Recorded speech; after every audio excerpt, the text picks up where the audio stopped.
c'est à cause de gros camions qui passent. Tout à fait, tout à fait.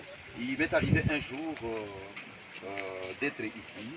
Du temps où j'y étais, une moto ou un motard venait d'accéder à ce pont. Oui. Alors sur son passage, j'avais senti que le pont était en train de bouger. Ouais, franchement. Cela prouve à suffisance qu'il y a nécessité qu'on puisse encore chercher comment édifier à ce niveau ici. Donc le temps pendant lequel on pourra ériger le garde-fou dont nous venions de parler, oui, je crois qu'à par la même occasion, on pourra penser à ça. On pourra penser à ça. Oui, merci beaucoup.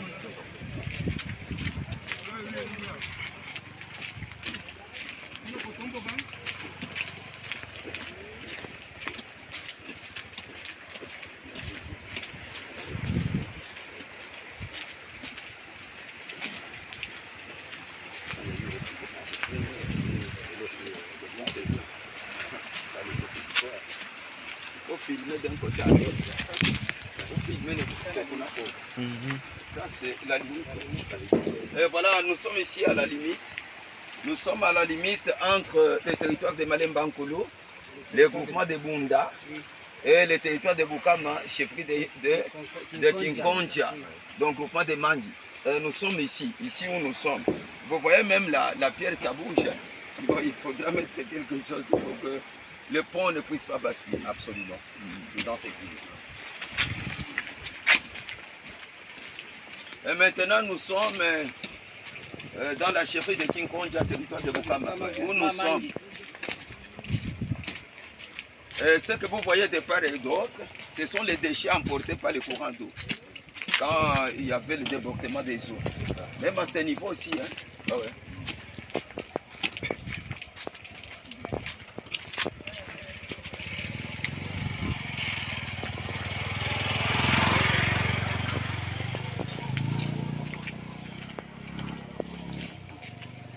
Ce côté, il n'y a presque pas eu de problème. Voilà, nous sommes arrivés au terminus de la chefferie de Kinkonja, donc la fin du pont, Lovoy.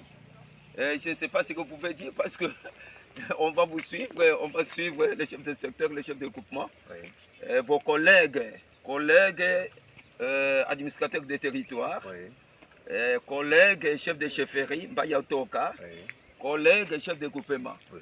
Qu'est-ce que vous pouvez lui suggérer? Parce qu'il faut la solidarité. Oui. Il faut qu'il fasse aussi de même qu'il agisse de ce côté ici, parce que j'avais appris qu'il y avait débordement des eaux. Franchement. Il y a même un agent, une femme agent de l'ONG Caritas, Oui. bon, qui allait être emporté par le courant d'eau. Oui. Mais qu'est-ce que vous pouvez dire à vos collègues? D'accord. Avant que je m'adresse à mes collègues, je saisis d'abord l'opportunité pour remercier grandement la haute hiérarchie qui nous a fait confiance dès lors qu'elle nous a hissés au rang des chefs des secteurs. Personnellement, je ne m'y attendais pas, mais plouf, je me suis retrouvé chef des secteurs. Ça signifie que la haute hiérarchie m'a fait confiance. C'est pourquoi, pour manifester ma soumission à son égard, je dois en tout cas être là, rien que pour exécuter les ordres m'intimés par elle. Ça, en tout cas, c'était quelque chose par lequel j'ai voulu commencer avant que je m'adresse à mes collègues chefs des secteurs ainsi que chefs de chefferie. Bon, j'aurais souhaité à ce que les différents chefs des secteurs ainsi que les différents chefs de chefferie puissent faire des histoires comme je viens de les commencer. Voyez-vous, bon, l'argent, on n'en a jamais assez. L'argent, on n'en a jamais assez parce que l'homme est un éternel insatisfait. Ce pourquoi il faut militer, c'est le peuple. Ce pourquoi il faut militer, c'est le bien-être du peuple, l'intérêt communautaire. Évidemment, à toute action, un intérêt. Chacun peut raisonner d'une manière telle que de ce qu'on peut lui donner, il peut prendre quelque chose, il met sous la dent. Cela n'est pas à exclure, mais qu'on le fasse d'une façon tempérée, en privilégiant, je dis bien, en privilégiant l'intérêt communautaire. En tout cas, ça c'est la priorité. C'est la priorité.